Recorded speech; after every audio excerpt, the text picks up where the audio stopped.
World Geography, United States and Canada, Economic Issues.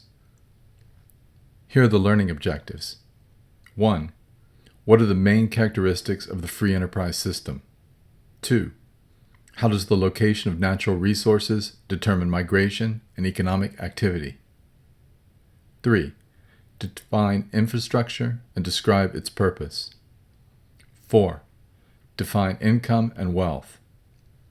5. Describe the nature of poverty in America. 6.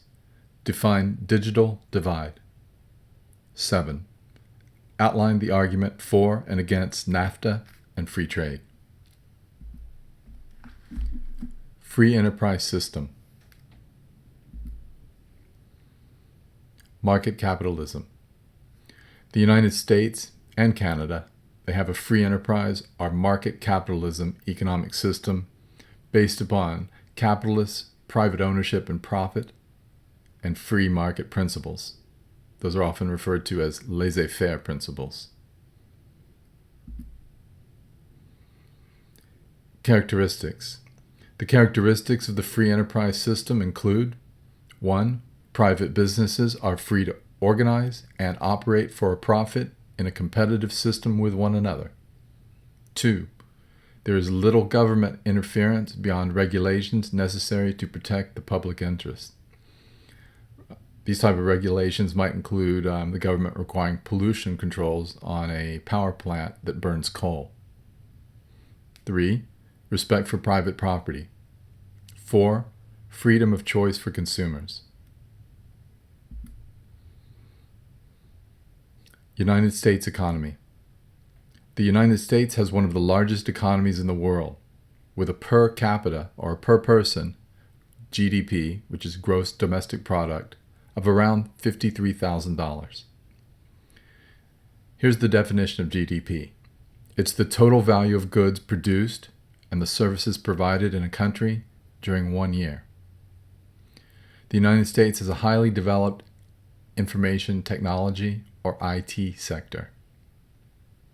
Other important industries include aerospace, telecommunications, the internet, chemicals, electronics, military equipment. Natural resources and infrastructure.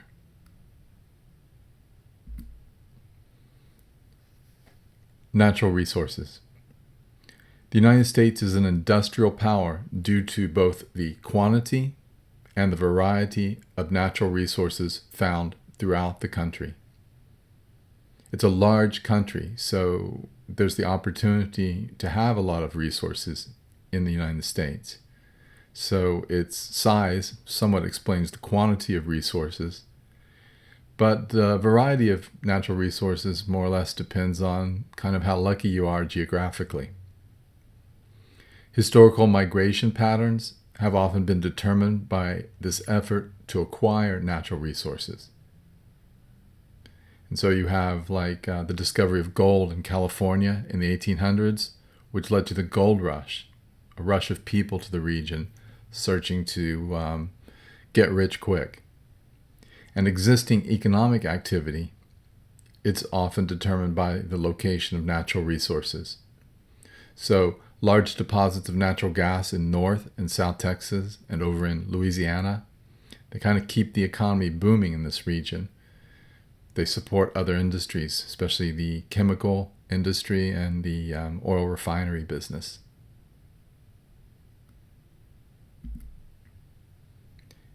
Infrastructure. A developed internal infrastructure in the United States facilitates the exploitation of natural resources.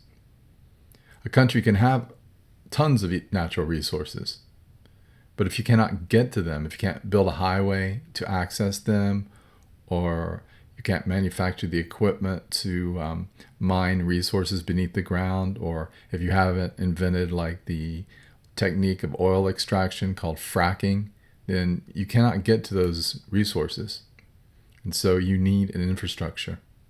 And in the United States, the infrastructure includes the structures and the facilities, buildings, roads, power supplies that are needed for the operation of this society.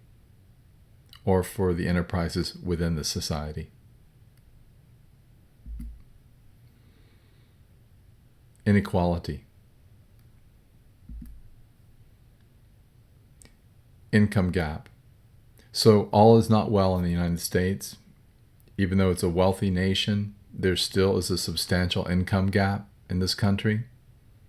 The income gap is the disparity in income between the rich or the richest person and the poorest person.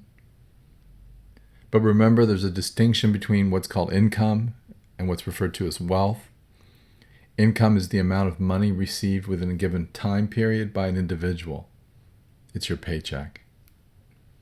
Wealth is determined by your assets and property owned. So wealth is what you own, and it can appreciate or go up in value. So it could be a nice home that you have, or a comic book collection could be an asset if it goes up in value. You can have stocks, bonds, and mutual funds in the New York Stock Exchange. Those are all assets, and those are wealth.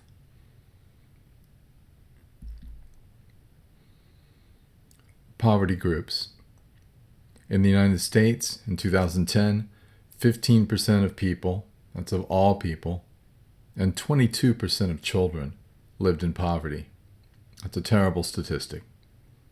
The poverty rate of African Americans and Hispanics is higher than that for whites. The white poverty rate is 7.5%, but sadly for African Americans and Hispanics, it is around 23%. Poverty is much more common in the rural areas, out in the countryside, and it's common in inner city areas as well.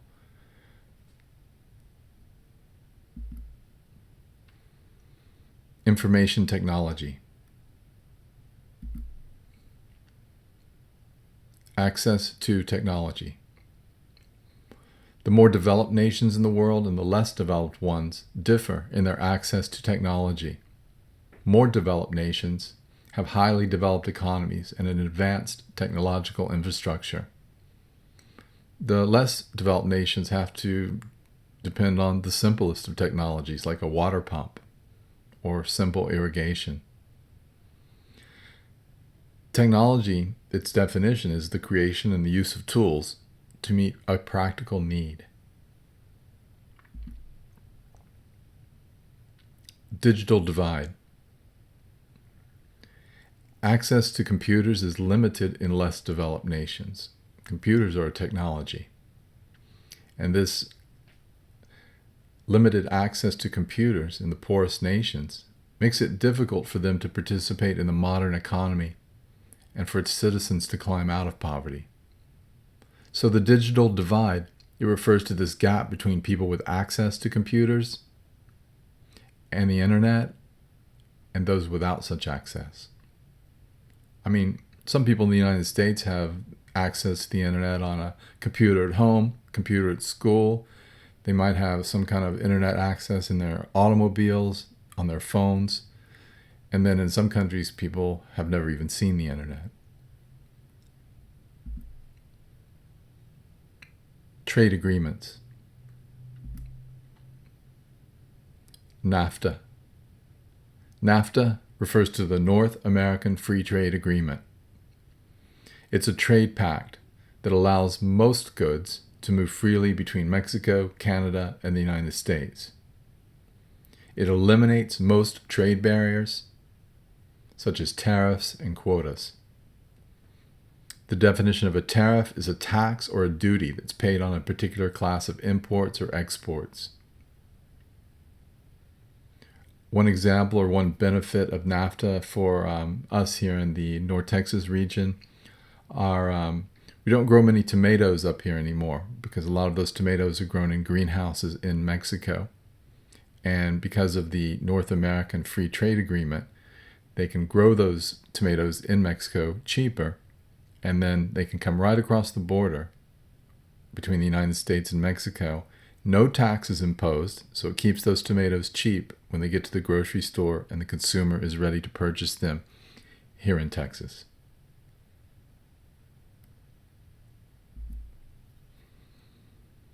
These are the arguments in favor of free trade. They include 1. Free trade strengthens cooperation between nations. We'll emphasize this much more later in the semester, but as nations cooperate with one another and they're making money with one another, then they are less likely to go to war. Their economies are intertwined. 2. Free trade reduces trade barriers and increases competition. Competition's good. It keeps prices down for the consumer, you and me. 3. Free trade establishes clear rules of international trade. 4. Free trade increases consumer choices.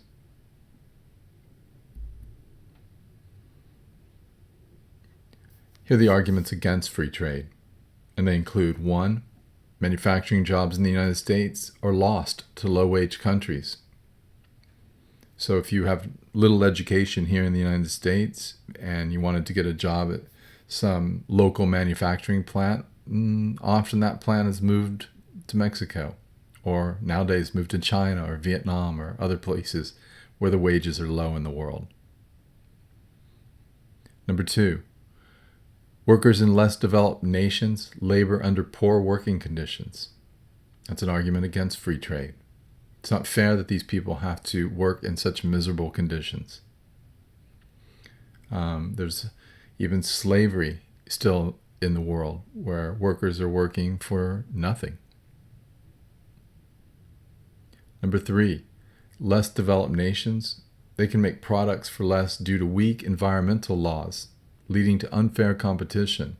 Again, this is an argument against free trade.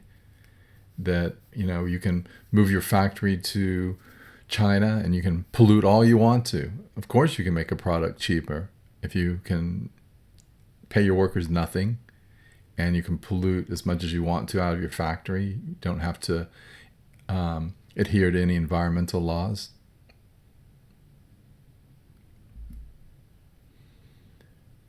Globalization. So globalization is the integration of world trade on an international scale. Some argue that globalization has harmed manufacturing sectors of the American economy. Offshoring, similar to globalization, is when you situate a particular business overseas in order to take advantage of the lower labor costs or less stringent regulations, like environmental regulations. Offshoring reduces domestic production here in the United States. On the other hand, globalization and offshoring benefit American consumers because there's an increased variety of goods available at low costs in the stores.